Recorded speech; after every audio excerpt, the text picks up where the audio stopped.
No nosso último encontro, nós vimos um dos momentos mais difíceis da vida de Jesus. Enquanto ele era submetido a um julgamento injusto e humilhante, um drama profundamente humano se desenrolava no pátio da casa do sumo sacerdote. E esse drama envolve Simão Pedro, o apóstolo de Jesus, que eu acho que era o mais impetuoso, né? O que pensava menos. Quem pensa pouco vai fazer as coisas? Levanta a mão. Quem age por instinto aí? Você se dá mal? Hã? Fica estreito para você de vez em quando? Vocês vão perceber o seguinte. Durante essa ministração, você vai se identificar com vários pontos na vida de Pedro que deram errado. E o sábio diz o seguinte: quando nós ouvimos e trazemos para o nosso coração, a gente não precisa passar pelas mesmas provações. Ok? Então eu queria que você abrisse a sua Bíblia lá em Mateus, no capítulo 26, a partir do versículo 69. Lá está uma das passagens mais dolorosas e, ao mesmo tempo, mais instrutivas de toda a Escritura. Nesse texto a gente vai ver Pedro passando pela tríplice negação de Jesus. Lembrando que Pedro era o seu discípulo com mais potencial. Vocês já pararam para pensar nisso? De todos os discípulos de Jesus, aquele que tinha mais pegada, que chegava junto mesmo, era quem? Pedro. E também foi um dos que teve mais dificuldades para chegar no ponto em que Jesus pudesse usar a vida dele na sua plenitude. Aliás, só para a gente ilustrar aqui, Pedro só passa a ser o grande apóstolo Pedro depois da chegada do Espírito Santo sobre a vida dele. Até então, ele continuava sendo um cara disponível, mas um cara atrapalhado. Não é? Fazia tudo na hora errada, do jeito errado, e causava um monte de confusão por onde passava. Mas vamos lá ao texto. Mateus 26, 69 em diante diz assim: enquanto isso, Pedro estava sentado do lado de fora do pátio. Uma criada foi até ele e disse: você é um dos que estavam com Jesus, o Galileu. Mas Pedro o negou diante de todos. Não sei do que você está falando, disse. Mais tarde, junto ao portão, outra criada ouviu e disse aos que estavam ali: esse homem estava com Jesus de Nazaré. Novamente Pedro o negou, dessa vez com juramento. Nem mesmo conheço esse homem, disse ele. Pouco depois, alguns dos outros ali presentes vieram a Pedro e disseram: você deve ser um deles. Percebemos pelo seu sotaque galileu. Pedro jurou: que eu seja amaldiçoado se estiver mentindo. Não conheço esse homem. Imediatamente o galo cantou. Então Pedro se lembrou das palavras de Jesus: antes que o galo cante, você me negará 3 vezes. E saiu dali chorando amargamente. Até aqui, eu queria que você deixasse sua Bíblia aberta, porque nós vamos ler mais 2 textos desse mesmo capítulo para a gente entender o contexto daquilo que aconteceu com Pedro. Horas antes, no cenáculo, Pedro havia declarado com todas as letras que a sua lealdade era inabalável. Jesus, pode contar comigo em toda e qualquer situação. Se tem alguém que está fechado com o Senhor, sou eu. O Senhor pode confiar em mim, que eu vou estar do seu lado. E ele cria, irmãos, com todas as suas forças, que de alguma forma, ele, Pedro, jamais viria a negar ou a trair Jesus. Ele não falou de algo que ele estava mentindo naquele momento. Ele realmente cria naquilo. E o texto lá de Mateus 26, 33, se você deixou sua Bíblia aberta, vai estar alguns versículos para trás, diz assim: Pedro declarou: pode ser que todos os outros o abandonem, mas eu jamais o abandonarei. Diante da profecia de Jesus sobre a sua queda, ele dobrou a sua aposta. E lá em 26, 35, ele diz assim: Pedro, no entanto, insistiu: mesmo que eu tenha que morrer ao seu lado, jamais o negarei. E movido por esta declaração de Pedro, todos os outros discípulos disseram o mesmo. Então, você está lá na sua célula. Não, domingo nós vamos estar lá junto para ajudar lá no culto de domingo. Aí todo mundo da célula, não, nós também. Aí domingo chega, você vem para a igreja. Quem que veio da sua célula? Nem você. Que a gente gosta de apontar o dedo para os outros, né, irmão? Eu fiquei aqui sozinho, pastor. Me abandonaram. Aquele bando de covardes me abandonaram aqui. Não, nem você veio. Nem Pedro estava lá. Agora, a autoconfiança de Pedro seria confrontada com a dura realidade da sua fragilidade. Ele ia descobrir que, ao contrário do que ele pensava, ele era alguém falho, limitado, cheio de medos, exatamente igual a todos os outros discípulos de Jesus. Ele havia seguido Jesus de longe, diz o texto, como a gente viu na semana passada. Uma posição perigosa que revela que o seu coração estava dividido entre a lealdade a Jesus e a um medo que tomou conta do coração dele. Sentado junto ao fogo com os inimigos. As pessoas que estavam ali sentadas não eram amigos de Jesus.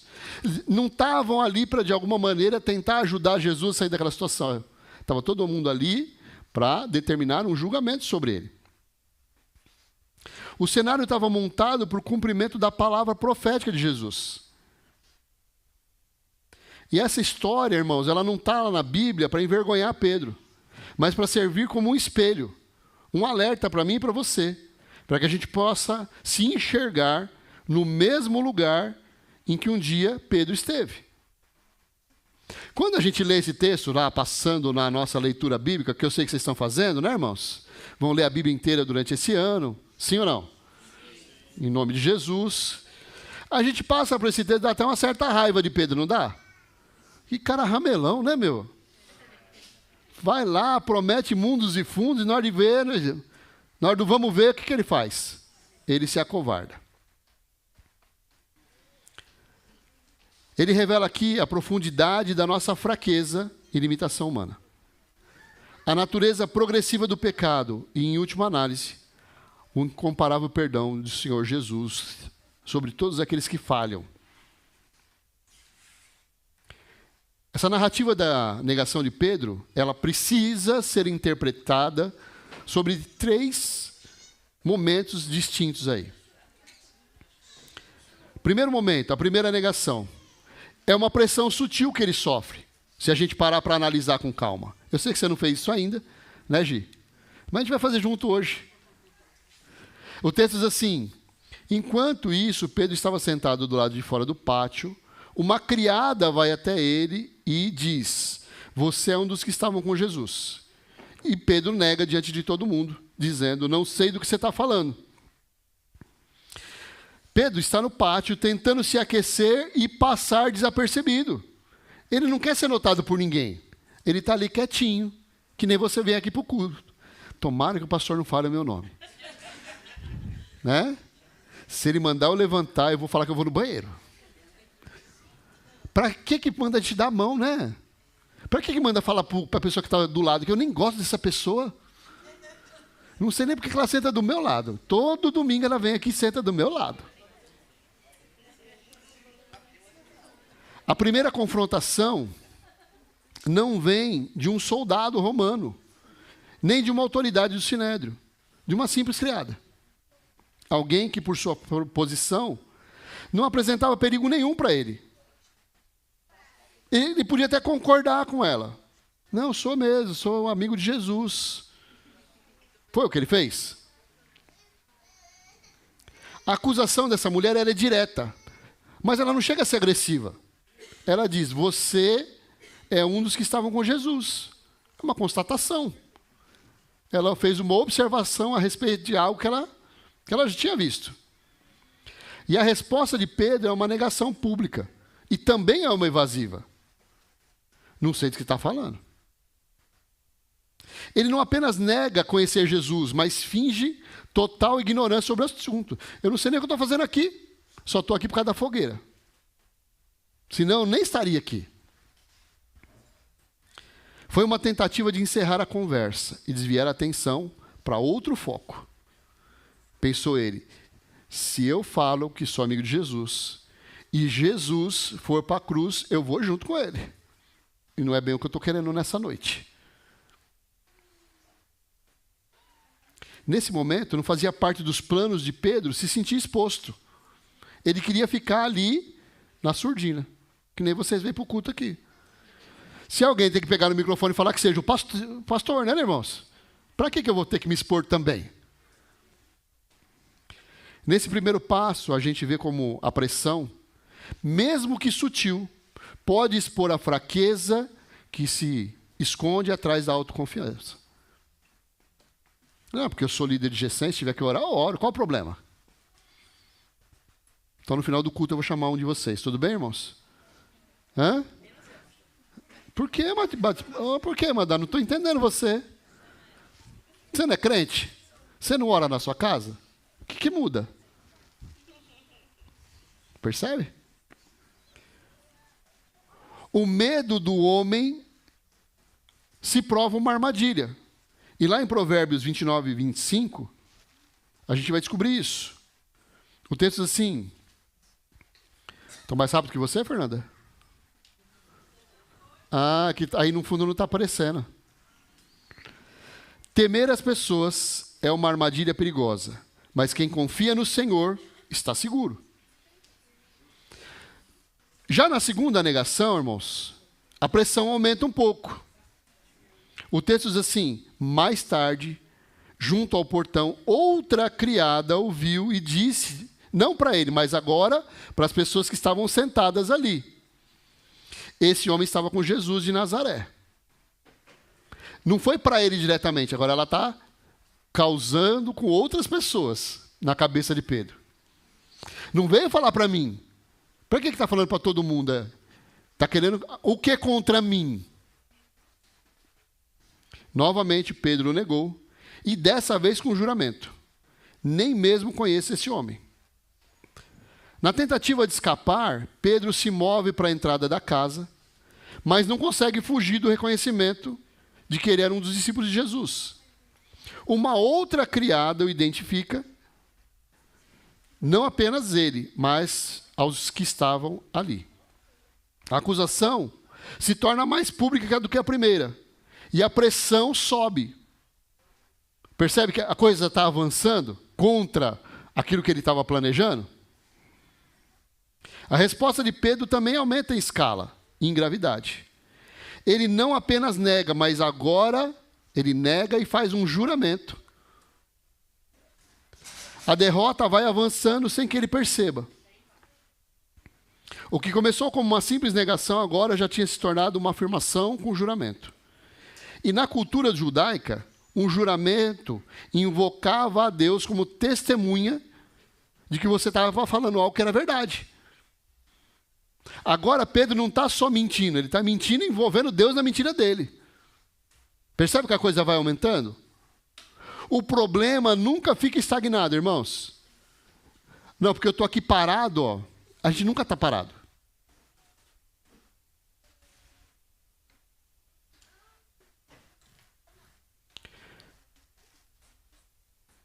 Ele não estava simplesmente mentindo, agora ele estava cometendo perjúrio. Lembra do perjúrio lá do tribunal? Você põe a mão em cima da Bíblia, lembra? Você jura dizer a verdade, somente a verdade, nada mais que a verdade, em nome de Jesus? Sim, é mais ou menos por aí. A negação dele se torna mais enfática. Ele diz assim, nem mesmo conheço esse cara. Não sei quem é ele não. Nem vi. Ele passa de fingir ignorância para repudiar qualquer conhecimento de Jesus. O pecado, uma vez admitido no coração da gente, ele cresce, irmãos. E essa é a ênfase principal dessa ministração. O pecado não começa grande, ele começa pequeno. Ninguém passa na cabeça do cara e ele comete no primeiro dia adultério. Lá na sua empresa, sabe aquela sua empresa que você trabalha, que você costuma dar uma desviadinha nas coisas lá? Você não começou assim. Você chegou lá, você viu que era fácil, que dava para fazer. Você percebeu se ninguém estava olhando. A coisa vai avançando, percebe? Já na terceira negação, acontece o colapso total de Pedro. O texto diz assim: pouco depois, alguns dos outros ali presentes vieram a Pedro e disseram: você deve ser um deles. Percebemos pelo seu sotaque galileu. Pedro jurou que eu seja amaldiçoado se estiver mentindo. Eu não conheço esse homem. E imediatamente o galo cantou. O golpe final também não veio de nenhuma autoridade. Também veio de espectadores que estavam ali. A evidência contra ele era irrefutável. Ele falava daquele jeito, dos galileus. Ficou claro ali que ele era um seguidor daquele tal de Jesus. A pressão contra ele agora cresceu um pouco mais. Ele se vê cercado, exposto e sem outra saída.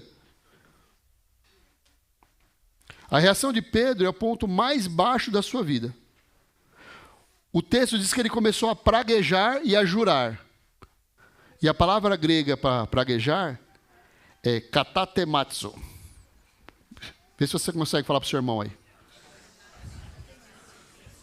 Vai, Murilo, quero ver se você fala chinês. Né? É um golpe de judô, irmãos. E significa invocar maldições sobre você mesmo, caso esteja mentindo. No desespero dele, ele não apenas nega conhecer Jesus, mas essencialmente ele diz assim: que eu seja amaldiçoado se eu estiver mentindo. Olha aí. Avançou ou não avançou? Ele se envolveu com aquela mentira de uma tal forma. Você já ouviu dizer que o mentiroso, ele mente tanto que chega um ponto que ele começa a acreditar que a sua mentira é verdade? Você conhece alguém assim? É tão mentiroso que ele mente e ele começa a achar que é verdade. E ele até briga por causa daquela mentira. Eu não estava aqui, eu não conheço Jesus, não. Quero ser amaldiçoado se eu conhecer esse cara. Ele repudia Jesus da maneira mais veemente. Aquele momento foi o colapso total da sua fé. Impulsionado por quê? Por um sentimento ruim? Não, por medo. Não, agora Pedro é um traidor, que nem Judas. Ele está com o coração pensando em receber alguma coisa. Não, medo. Sabe aquela história assim? Eu não te falei a verdade, né? Marido para mulher. Eu não te falei a verdade porque eu sabia que você ia brigar comigo. Acontece ou não acontece?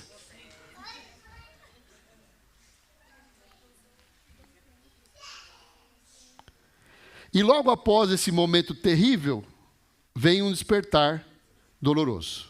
O texto diz: imediatamente o galo cantou. Então Pedro se lembra das palavras de Jesus, que diz para ele o quê? Antes que o galo cante, você me negará? E encerra esse versículo dizendo o seguinte: e saiu dali chorando amargamente. No exato momento da sua mais profunda negação, o som de um galo cantando, imagina o seguinte, algo que é cotidiano, irmãos. Para quem mora no interior, o galo cantar é o despertador.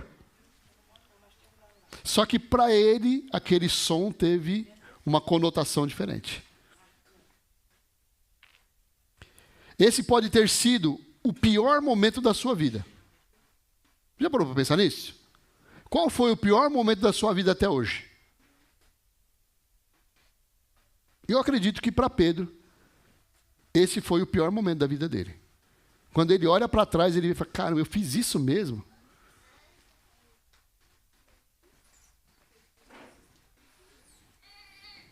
Para os outros, era um som comum. Para Pedro, foi a voz da própria consciência despertada por aquilo que Jesus, de antemão, já tinha dito para ele. O som do galo, junto com a lembrança das palavras de Jesus, quebra o coração dele. Lucas nos mostra mais um detalhe sobre esse momento. Está lá em Lucas 22, 61. Que diz assim: então o Senhor se voltou e olhou para Pedro. E Pedro se lembrou das palavras dele. Hoje, antes que o galo cante, você me negará 3 vezes. Imagine o seguinte: você ama Jesus. Você acabou de negar Jesus. Você está morrendo de vergonha. Quando você olha para o lado, quem está olhando para você?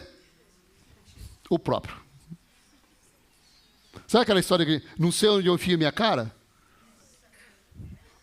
Eu acho que foi mais ou menos por aí, sim ou não? A arrogância se foi.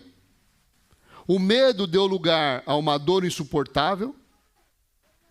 O texto afirma que ele, saindo dali, chorou amargamente.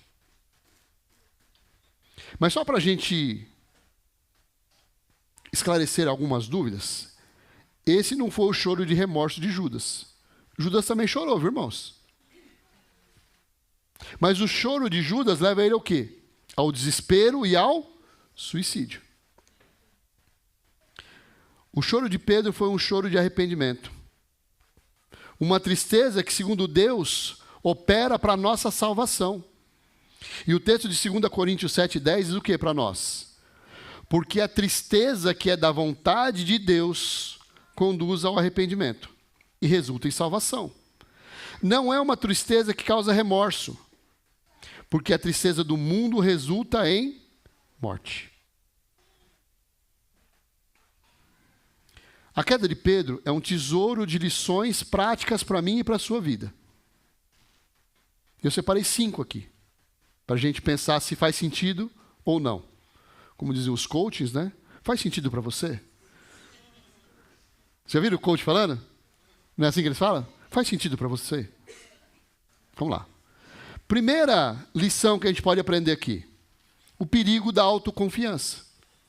É perigoso a gente confiar em nós mesmos? A raiz da queda de Pedro foi a confiança na sua própria força. Ele acreditava, sinceramente, que a lealdade dele era inabalável.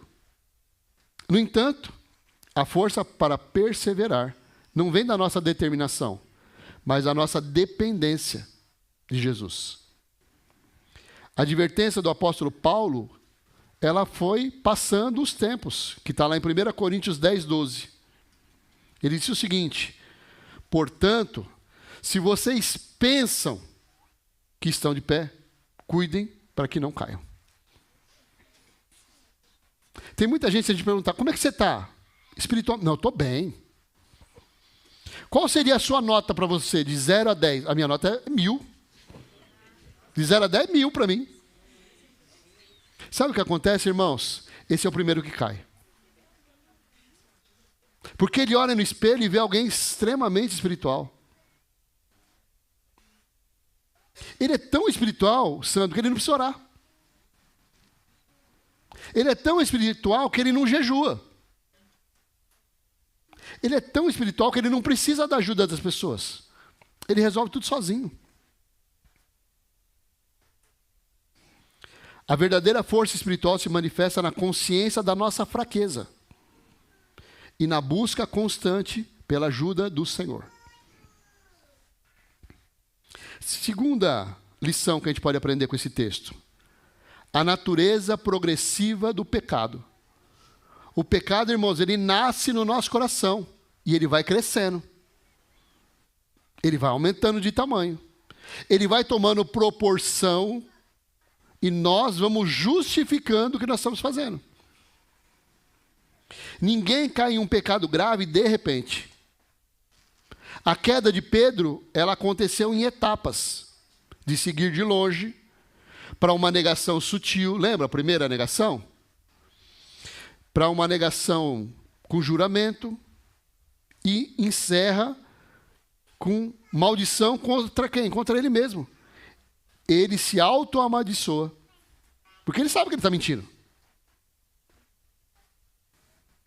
Isso mostra para nós a importância da gente vigiar aquilo que está começando a nascer no nosso coração.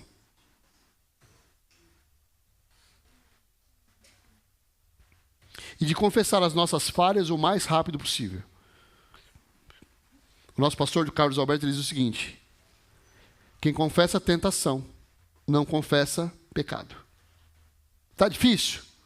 Vai procurar alguém. Sabe o que é, pastor? Aquela mulher lá no meu serviço, ela fica em todo o tempo atrás de mim. Que bom que você veio falar antes. Se você continuasse andando sozinho, você ia cair. Sabe, pastor, eu entrei num lugar agora para trabalhar. Os caras deixam o caixa aberto, Daito. Ai, que loucura. Pode alguém que está lá roubar.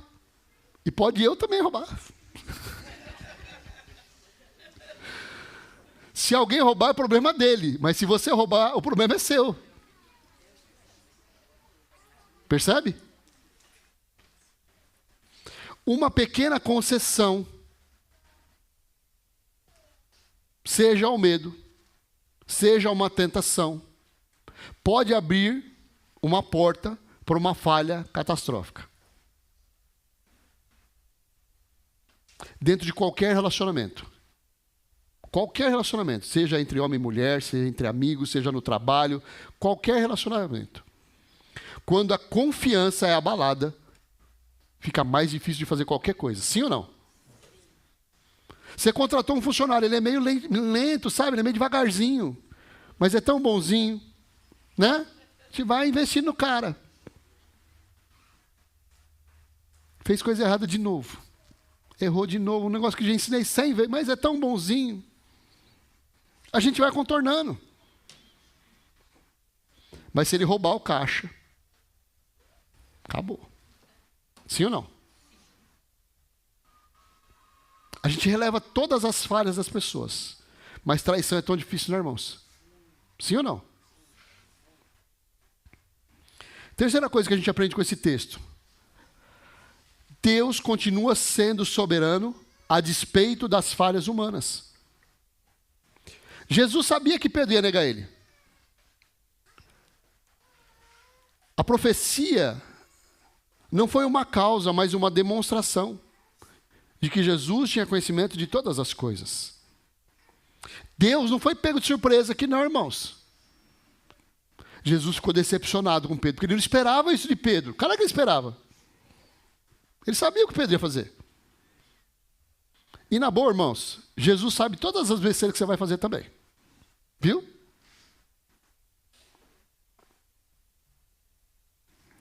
Mesmo em nossas falhas mais vergonhosas, Deus permanece no controle, irmãos. E Ele pode usar até mesmo os nossos erros para cumprir os propósitos do coração dEle. E nos ensinar lições profundas sobre a sua graça. Nós não estamos aqui, nenhum de nós, por merecimento. É pela graça. E se eu perguntar, com certeza vai ter alguém que fala, eu mereço. Pergunta para minha mulher se eu não sou bonzinho. Pergunta para minha mãe se eu não sou bonzinho. Pergunta para o meu marido se eu não sou bonzinho. Se ele falar que eu não sou, ele vai ver. Não, Aline? Pergunta para o Fabiano se eu não sou boazinha. Se ele falar que não, ele vai ver. Vai dormir lá do lado de fora de casa. Isso já provou que não é tão bonzinho assim, né? Quarta lição. O arrependimento genuíno é a marca do verdadeiro crente. A diferença entre Pedro e Judas é a diferença entre arrependimento e remorso. Os dois pecaram, sim ou não? Pisaram na bola. Os dois sentiram tristeza, sim ou não? Mas o choro amargo de Pedro foi o fruto de um coração quebrado, que, embora tenha falhado, pertencia verdadeiramente a Jesus. Enquanto que Judas também percebeu que tinha feito algo errado, mas nunca teve o coração rendido. Isso se alinha com a doutrina de segurança da salvação. O verdadeiro crente não está isento de pecar, e até de forma grave. Mas o Espírito Santo que habita em nós nos levará a um arrependimento genuíno. Arrepender de verdade. Pois nós somos apaixonados por Jesus. Pergunta para o seu irmão, você realmente é apaixonado por Jesus? Sabe o que eu percebi aqui de cima, irmãos? Vocês perguntaram, mas não responderam. Vocês são cara de pau, né? Vocês são cara de pau, né? Não, vocês sim, mas eles não, é só vocês.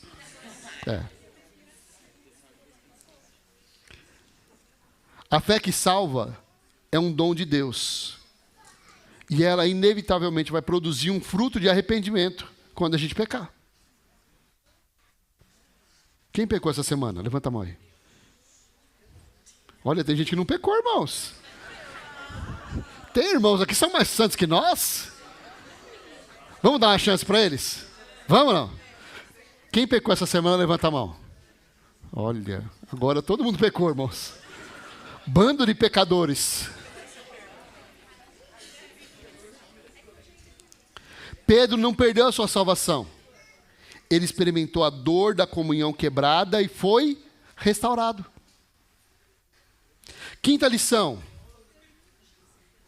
A incomparável graça restauradora de Jesus. A graça do Senhor sempre vem sobre a mim e sobre a sua vida e nos fortalece, nos cura. A história de Pedro não termina no pátio, em lágrimas. O clímax da sua jornada é encontrado, sabe onde, irmãos? Na praia. Por isso que a gente precisa ir para a praia. Quem gosta de praia aí? Praia é bom, irmãos. Aluga uma casa lá e me chama que eu vou com você. Você não vai também, Paulinho? Bora, né? João 21:15. Diz assim: depois da refeição, Jesus perguntou a Simão Pedro: Simão, filho de João, você me ama mais do que estes? Lembra dessa passagem? Ali Jesus busca Pedro e com ternura, irmãos, com amor, Jesus promove sobre a vida dele cura. Eu falo mesmo, pastor, porque eu sou assim. Eu falo tudo. E você cura mais ou você machuca mais? Essa sua sinceridade excessiva, ela tem dado mais bons resultados ou mais maus resultados?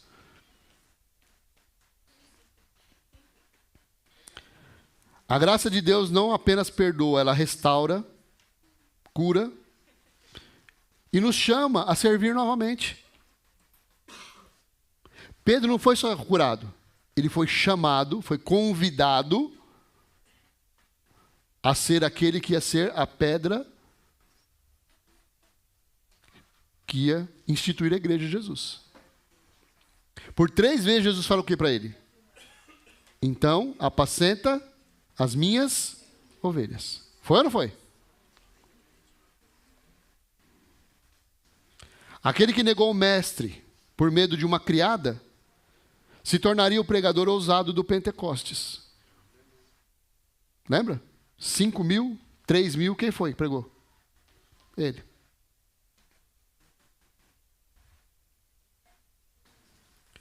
Nós fomos da negação à proclamação ousada do Evangelho, com o mesmo homem.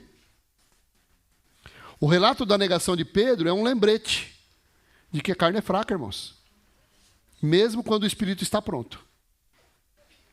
É um chamado à humildade, à vigilância, à oração. Esse texto nos chama a atenção contra o nosso orgulho, a confiança em nossas próprias forças. Contudo, mais que uma advertência, essa passagem é uma gloriosa exibição da graça do nosso Senhor Jesus Cristo. Mais uma vez, ele revela o seu perdão por nós. Ele conhece a nossa estrutura e nos lembra que nós somos pó. A sua graça é suficiente para as nossas fraquezas. E o seu poder se aperfeiçoa nelas. Onde é que nós somos mais tratados por Jesus? Quando a gente faz besteira. É ou não é? Quando é que nós somos mais cuidados pelo Espírito Santo? Quando as coisas estão péssimas. Porque quando tudo está bem, irmãos, a gente nem precisa de Jesus. Você percebeu? Você estava na festa ontem. Estava tudo legal, tinha comida, tinha bebida. Vocês nem precisavam de Jesus. Agora, quando o calo aperta, aí a gente chega em lágrimas, como foi com Pedro, e Jesus tem sempre uma palavra de ânimo para o nosso coração.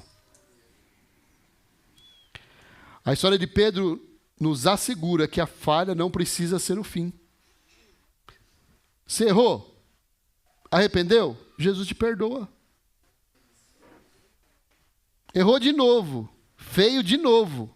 Arrependeu? Jesus te perdoa. A cobrança não é ser perfeito, irmãos. A cobrança é reconhecer as nossas falhas e voltar para aquele lugar de humilhação. Lembram de Davi? Davi errou pouco ou muito, irmãos? Muito. É tão sem vergonha que até mandou matar um cara. Lembra disso ou não? Ele manda matar Urias? Bota ele lá na frente. Sem colete, né? Sem espada. Será que ele vai morrer, irmãos? O que vocês acham? Você vai para uma guerra, coloca o cara sozinho, sem arma nenhuma, no meio dos inimigos. Será que ele vai morrer? Será que ele vai dar esse azar, irmãos? Mas Deus chama aquele cara de o homem segundo o coração de Deus. Por quê? Porque todas as vezes que ele era contestado, ele reconhecia o seu erro, se colocava numa posição de humilhação e voltava para o lugar que Deus queria que ele estivesse. Então é mais ou menos assim. Ah, pastor, eu não posso mais cuidar dessa célula, porque eu errei. Jesus já me perdoou, mas eu não me perdoo. Percebe? Eu não posso mais vir para a igreja, pastor, porque sabe, eu errei. Todo mundo sabe que eu errei. Teve um fofoqueiro que contou para todo mundo. Deus me perdoou. E aí? Qual deveria ser a minha e a sua atitude? Recebe esse perdão. Se humilha. E segue em frente. Quando eu mudo de lugar, sabe o que eu estou fazendo? Eu estou me escondendo. Aí eu estou agindo que nem Judas. Eu mudei de lugar. Porque quando eu chegar no lugar novo, eu vou contar o que eu fiz? Sabe o que é? Que lá, eu saí da outra igreja, vim para cá, porque lá eu pisei na bola feio. A gente faz isso? Faz ou não? Faz nada.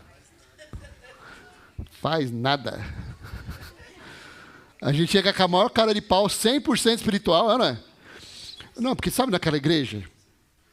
Lá eu dançava, né, Vitória? Lá naquela igreja, eu era líder de célula, né, Sandro? Lá naquela igreja, eu cantava, né, Esther? Lá eu cantava. Inclusive, se precisar de mim, eu estou aqui, ó. Pode contar comigo. Eis-me aqui, Senhor.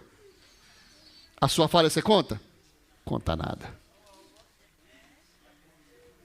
Que nós possamos aprender com a queda de Pedro, a vigiar, a orar, mas que acima de tudo a gente possa aprender com a sua restauração. A confiar que Deus tem perdão para nós. O Senhor tem preparado para mim e para você o melhor dessa terra. Independente dos nossos erros. Independente das nossas falhas. Independente da nossa cara de pau. A mesma graça que transformou um negador em pregador está disponível para cada um de nós hoje. Amém? Não importa o quanto nós erramos. Importa se o nosso coração está disposto a servir ao Senhor. E Ele vai usar a gente. Fica de pé no seu lugar.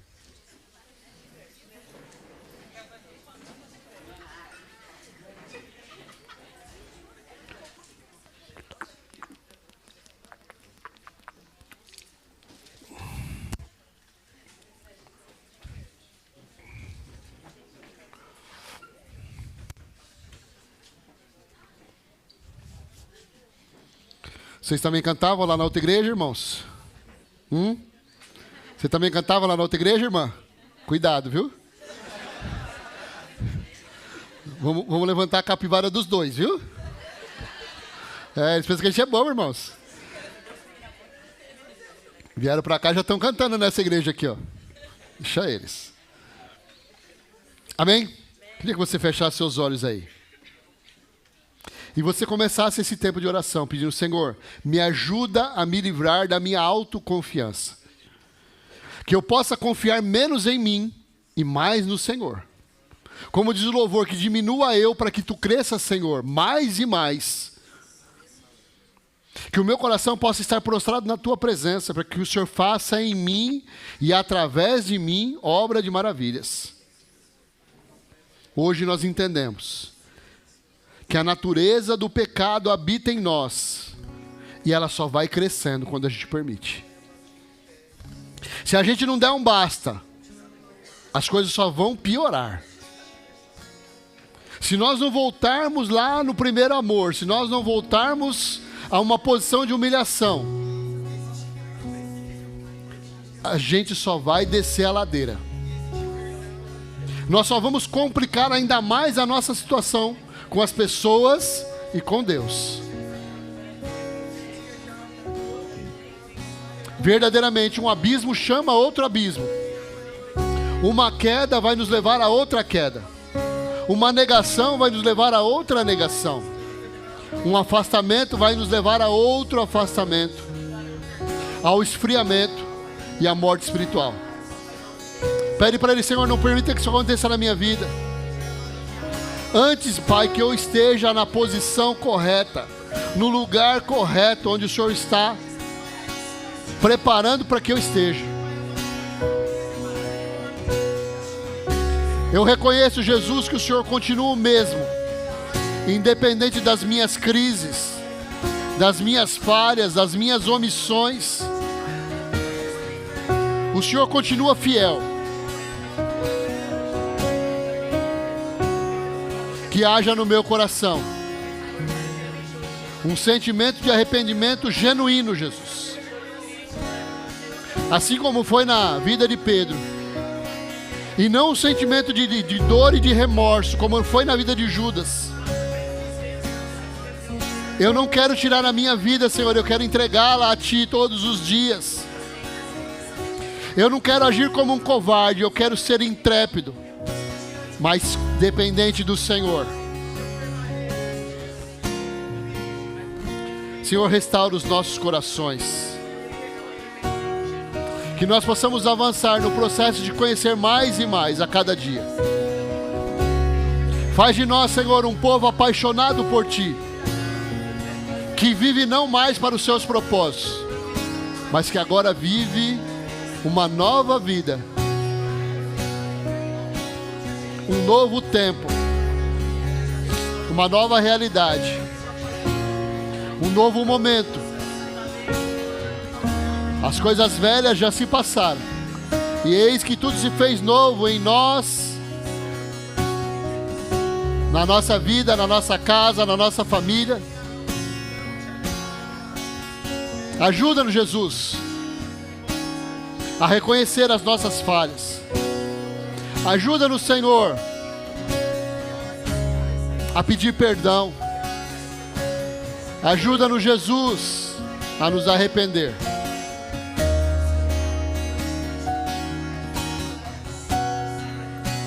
E nos convida, Senhor, como o Senhor fez com Pedro.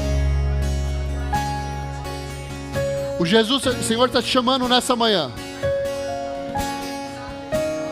Você me ama? Então apacenta as minhas ovelhas. Cuida do rebanho do Senhor que Ele colocou nas suas mãos. Ainda que seja só uma vida, cuida dela como um bem precioso, como algo poderoso, como algo que vai dar muito fruto. Ainda que o Senhor tenha colocado sobre a sua responsabilidade apenas uma vida, olhe para ela como um diamante bruto que precisa ser lapidado, mas que tem muito valor, que é precioso, que Deus deu Jesus por amor dessa vida. Deus abriu mão de Jesus porque Ele olha para essa vida que Ele confiou nas suas mãos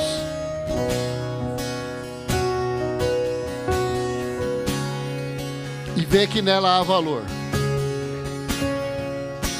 Não importa se ela é rebelde, não importa se é difícil, importa que Ele cresça, que Jesus cresça e que a gente diminua. Importa que Ele avance e a gente fique nas sombras, não importa.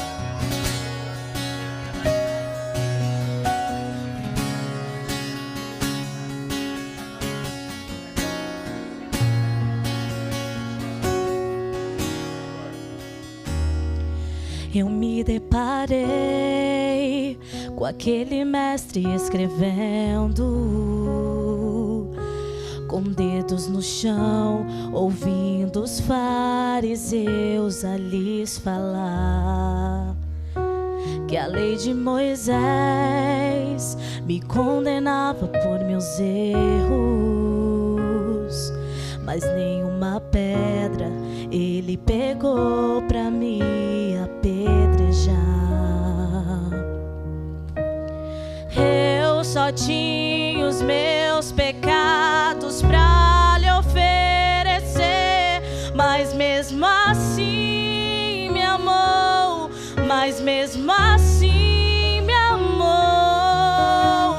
Como a frase, atire a pedra quem nunca pecou. Ele me perdoou, Ele me perdoou. Sua irresistível graça me alcançou.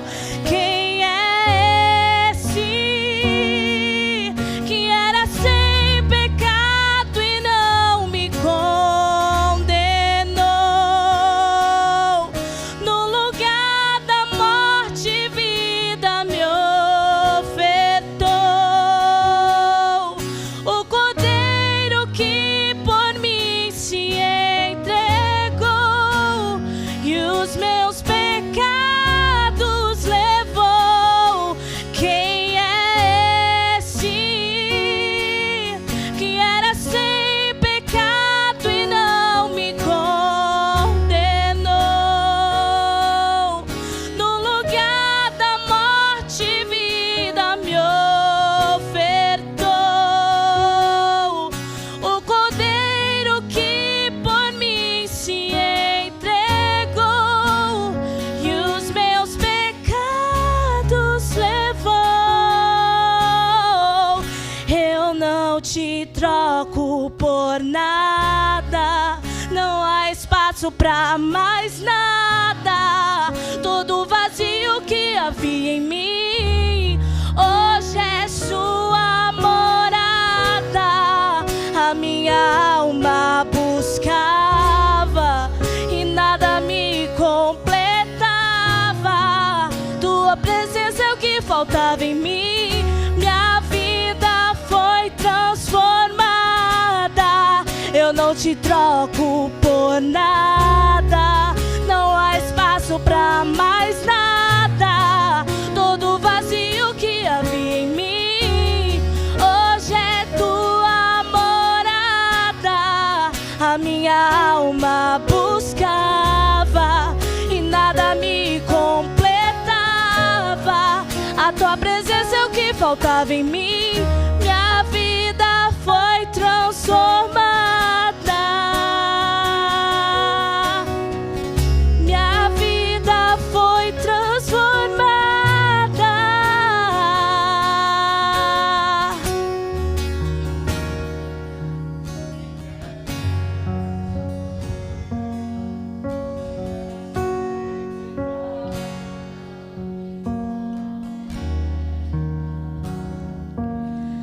No lugar da morte, vida me ofertou. O Cordeiro que por mim se entregou e os meus pecados levou. Quem é esse? Quem é esse que era sem?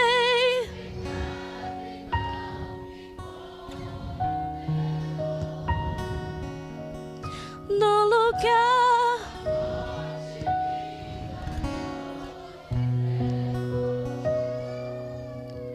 o Cordeiro que por mim se entregou e os meus pecados levou. Ele é Jesus, o autor e consumador da nossa fé. Aquele que deu a vida por amor de mim e de você. Ele escolheu a cruz para que hoje nós estivéssemos aqui. Um povo redimido, salvo, que não vive mais segundo a lei desse mundo, mas que agora é amigo de Deus. Homens e mulheres apaixonados por Jesus.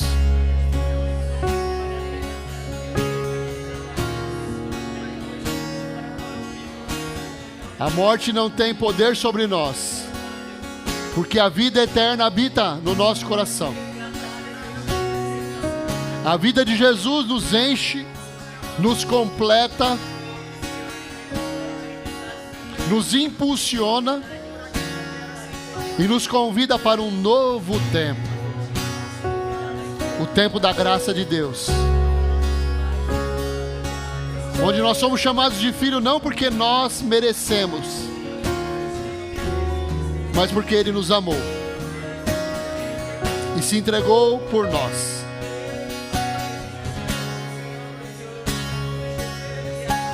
Fala para Ele o quanto você é apaixonado. O quanto você é apaixonado por Jesus. Declara a Ele agora: Senhor, eu sou apaixonado por Ti. A minha vida só faz sentido se o Senhor fizer parte dela, Jesus. O meu coração tem sede e fome da Tua presença, Senhor. O Senhor é a razão da minha adoração. Eu só estou aqui, Jesus, porque o Senhor me amou primeiro. Porque o Senhor se entregou por amor da minha vida. O meu coração queima de amor por Ti, Jesus. E a minha vida só faz sentido na Tua presença.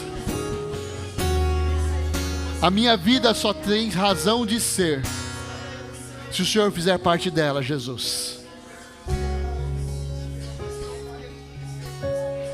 Repete comigo assim: Senhor, mais uma vez eu entrego a minha vida nas Tuas mãos. Eu quero fazer parte da família de Deus. Escreve uma nova história na minha vida, em nome de Jesus. Amém. E aplauda bem forte ao Senhor aí.